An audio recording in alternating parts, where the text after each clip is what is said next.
Muy buenas tardes a todos. Hoy es 12 de mayo, cuarta semana de Pascua. Estamos todavía con este gozo de la resurrección del Señor y en estos 50 días de Pascua, la primera lectura de la misa de cada día entre semana está tomada del libro de los Hechos de los Apóstoles, que nos conecta con los primeros años de nuestra iglesia. La iglesia de Cristo, la iglesia católica, la iglesia nacida de la Pascua. Esos somos nosotros. ¿Cómo era la iglesia en sus inicios? A veces en la familia, pongo un ejemplo, nos encanta escuchar la historia de papá y mamá o de nuestros abuelos, cómo vivían nuestros antepasados recientes, cómo se conocieron, cómo eran las vivencias, qué problemas afrontaban, qué logros iban alcanzando. Conocer algo de nuestra familia de tiempos pasados que no nos tocaron vivir nos causa gran satisfacción porque heredamos de ellos lo que actualmente llegamos a ser como familia. La iglesia como familia también tiene su historia, una historia de 2000 años, nada menos que 2000 años.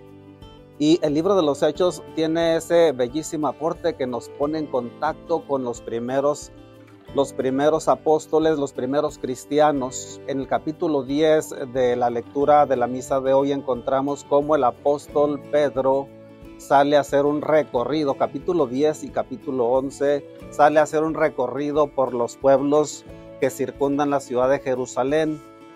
Va a la ciudad de Jope, ahí cura a un paralítico llamado Eneas. A la orilla del mar Mediterráneo, un poquito más al norte, siguiendo la costa, lo mandan llamar a una ciudad llamada Jope, donde tiene la oportunidad de resucitar con el poder de Cristo a una mujer muy solidaria que tejía mantos para los pobres, Tabitá. Había muerto y le dicen a Pedro que vaya para ese lugar y Pedro, con el poder de Cristo, resucita a esta mujer.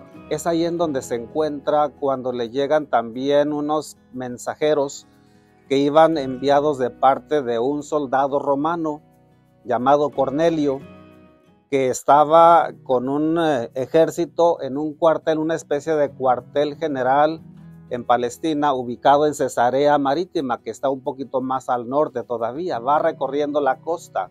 El apóstol Pedro llega a estos lugares y va recorriendo un poquito más al norte, llega a Cesarea Marítima. Hay otra Cesarea llamada de Filipo, donde Jesús le dijo: tú eres Pedro y sobre esta piedra edificaré mi iglesia. Pero esta Cesarea es junto a la playa, junto al mar Mediterráneo. Y esta ciudad fue fundada por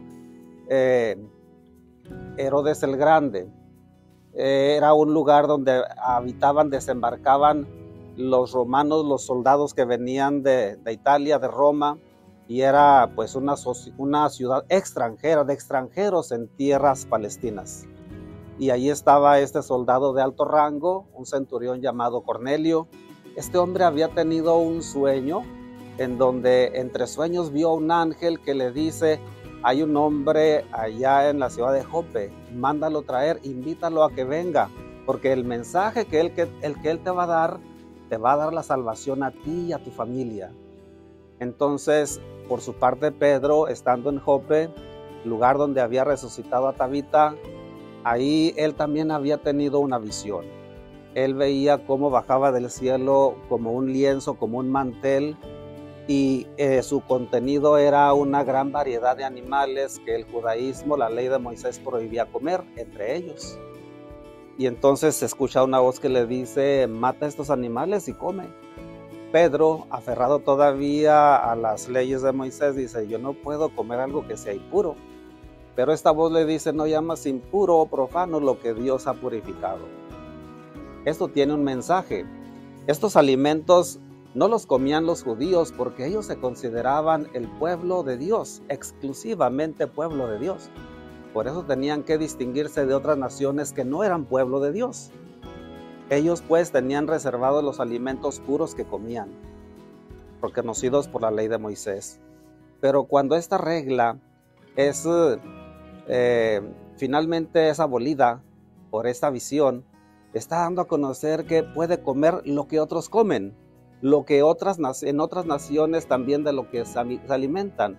como para decir, ya no hay distinción entre las comidas que ustedes tienen, descendientes de Abraham, y los gentiles que vienen de otras naciones, porque tanto ustedes como aquellos son iguales ante Dios. De manera que esto va a ser un punto decisivo en el que la iglesia, que hasta ese momento estaba solamente reservada para los descendientes de Abraham, cuyo signo tenían era la circuncisión, ahí empieza a darse algo sorprendente. El mensaje de salvación va a llegar también a los que no son descendientes de Abraham. Cornelio es el caso típico por el cual el apóstol Pedro se va a dar cuenta de que el mensaje de salvación no tiene restricciones en cuanto a razas, en cuanto a cultura, sino que el mensaje de Dios es universal. De ahí viene la palabra católico, significa universal. Todos estamos llamados a participar de la gracia de nuestro Señor Jesucristo que nos ofrece la salvación. De modo pues que este acontecimiento va a dejar una convicción en el primer papa de la iglesia, el apóstol Pedro. El mensaje de la salvación no puede contenerse solamente en los límites del pueblo de Israel. Tiene que llevarse también a los extranjeros que abran su corazón a la fe. Este incidente va a ser fundamental en un conflicto que luego se va a tratar en Jerusalén hacia el año 49, cuando el apóstol Pablo regresa de su primer viaje misionero y trae la gran noticia de que el evangelio fue recibido también por los gentiles, es decir, por los que son extranjeros, por los que no son pueblo de Israel, según la raza, según la sangre. Ahí en Jerusalén, el primer concilio de la iglesia se va a tratar ese problema. Unos decían, es que el mensaje es para los descendientes de Abraham solamente. Pero Pedro va a decir, ¿y qué pasó con Cornelio? El Espíritu Santo se nos adelantó y quiso que ellos también creyeran. ¿Y cómo negarles el bautismo si habían recibido ya el Espíritu Santo, el mismo que nosotros hemos recibido? Luego Pablo va a hablar de su experiencia con la predicación que él lleva a cabo en pueblos lejanos, cuando los gentiles también se abren a la fe.